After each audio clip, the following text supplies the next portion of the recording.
Theresa Rosenthal's twin sons were just 10 weeks old when one of them, Tristan, died of sudden infant death syndrome. Her desperate pleas to God seemed to be ignored. I was begging him to let him live, and he didn't live. A couple months later, Theresa was in her backyard warming herself by a fire pit when the pain completely engulfed her. Why am I sitting here doing all this suffering in life? I just poured gas, all over me, was fixing to step into the fire. But it was more than losing her son that sent Theresa over the edge. She'd already endured a lifetime of abuse, starting with her alcoholic dad. I just wanted to be able to love my father and not be scared of him. He would spank you harder than you needed, and just like no reason. I mean, he would beat my mother sometimes, and it's like you didn't want to hear it, but you had to hear to make sure that she was okay. My father would switch from being happy to being mean and abusive, and that's how I perceived how God was. Then there was the babysitter. For 6 months, he molested Theresa each time he came. She was just 5. Noticing a change in her daughter, Theresa's mom asked if something was wrong, but the 5-year-old was paralyzed by fear and said no. Inside, I was screaming for help. Make him stop, somebody help me, but it never came out.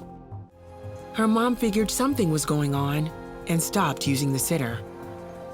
A few years later, Theresa's dad died, and she was left to grow up with the ugly scars of abuse. At 12, she found alcohol helped with the pain. Oh man, I was just shut down. I was isolated emotionally. I was messed up, and I just withdrew.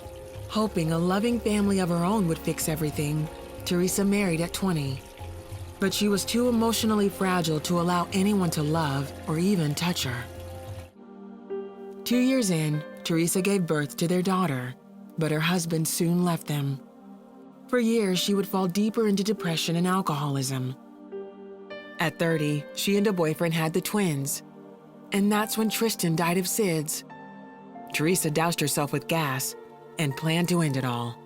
2 ladies came to comfort Theresa and invited her to church.